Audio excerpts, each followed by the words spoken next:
ফ্যাসিস্টের পতনের পরে আবারও নতুন করে চাঁদাবাজি এবং সন্ত্রাস মাদক ইত্যাদি আবার শুরু হয়েছে।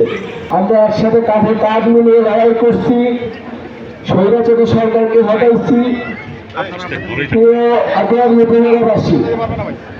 আপনারা জানেন যে বাংলাদেশ একটা গণঅভ্যুত্থানের মধ্য দিয়ে আজকে এই জায়গায় আসছে। এই গণঅভ্যুত্থানের পরে আমাদের প্রত্যাশা যে দেশটাকে আমরা নতুন করে গড়ব, একটা বৈষম্যহীন ইনসাফের ভিত্তিতে, সম্প্রীতির ভিত্তিতে আমরা এই বাংলাদেশটাকে গড়ে তুলব। চাঁদাবাজি সন্ত্রাস মুক্ত একটা দেশ হবে, এই লক্ষ্যে এই গণঅভ্যুত্থানে যারা যে সকল তরুণরা আমরা নেতৃত্ব দিয়েছিলাম, তারা মিলে এই নতুন রাজনৈতিক দল জাতীয় নাগরিক পার্টি, যেই পার্টি আপনার কথা বলতে চায়, সাধারণ জনগণের কথা বলতে চায়, অন্যায়ের বিরুদ্ধে, জুলুমের বিরুদ্ধে, ইনসাফের পক্ষে রাজনীতি করতে চায়। ফ্যাসিস্টের পতনের পরে আবারও নতুন করে চাঁদাবাজি এবং সন্ত্রাস মাদক ইত্যাদি আবার শুরু হয়েছে। যুব সমাজকে আবার অধঃপতনের দিকে নিয়ে যাওয়া হচ্ছে। আমরা কি এটার জন্য গণঅভ্যুত্থান করছিলাম? আমরা কি এই দেশ, এই বাস্তবতার জন্য স্বৈরাচারের পতন ঘটাইছিলাম? আমরা ঘটাই নাই।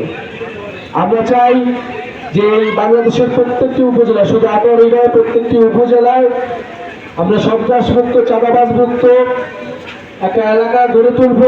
আমরা চাই এই নতুন বাংলাদেশে তারা ইনসাফের ভিত্তিতে, সম্প্রীতির ভিত্তিতে আমরা একসাথে এই বাংলাদেশি হিসেবে, নাগরিক হিসেবে সকল সুযোগ সুবিধা পাবো। আরেকটি কথা বলতে চাই যে আপনারা দেখছেন যে এই যে হাসিনা সরকার, যে হাসিনা সে নিজে তার দলের নেতা কর্মীদের পালায় গেছে দেশ থেকে। তার পরিবার এবং যারা লুটপাট করছে, একটা দলের মধ্যে কিছু মানুষ লুটপাট করে অনেক বেশি বড় হয়ে গেছে, অনেক বেশি জুলুমবাজ হয়ে গেছে, তারাই কিন্তু আজকে দেশ থেকে চলে গেছে।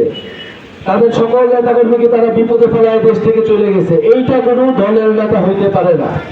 বাংলাদেশে এই যে গুটি কয়েক মানুষ স্বৈরাচার তৈরি করতে, ফ্যাসিস্টবাদ তৈরি করতে, এরাই সকল সম্পত্তির মালিক হয়েছে। এই একটা মাত্র পরিবার, মুজিব পরিবার, এরাই সকল সম্পত্তি দেশের মালিকেরা, দেশের জমিদারি নিয়ে নিয়েছিল। ফলে আমাদের এই জমিদারি প্রথা ভাঙছি আমরা গণঅভ্যুত্থানে। নতুন করে যদি কোনো জমিদারি প্রথা, নতুন করে কোনো স্বৈরাচার, ফ্যাসিস্ট, চাঁদাবাজ তৈরি হয়, তার বিরুদ্ধে আমাদের লড়াই করতে হবে, তার বিরুদ্ধে কথা বলতে হবে। এবং এই লড়াই, এই সংগ্রাম আমাদের অবশ্যই আটোয়ারী উপজেলা থেকেই শুরু করতে হবে। আবারও আমরা বাংলাদেশে যাতে নতুন করে কোনো ভয়ের সংস্কৃতি আমরা তৈরি না করি। যদি কোনো অন্যায় দেখেন, যদি কোনো জুলুম দেখেন, আপনাদেরকে প্রতিবাদ করতে হবে, তারা কথা বলতে হবে। আপনাদের এলাকার নেতা সার্জিস আলম পুরো গণঅভ্যুত্থানের নেতৃত্ব দিচ্ছে, বাংলাদেশের মানুষের পক্ষে কথা বলছে। মানে আটোয়ারী উপজেলার প্রতি বাংলাদেশের মানুষ কিন্তু তাকায় থাকবে যে এই উপজেলা কত ভালো চলে, এই উপজেলা কত শান্তি এবং কত প্রতিবাদ থাকে এই উপজেলাতে।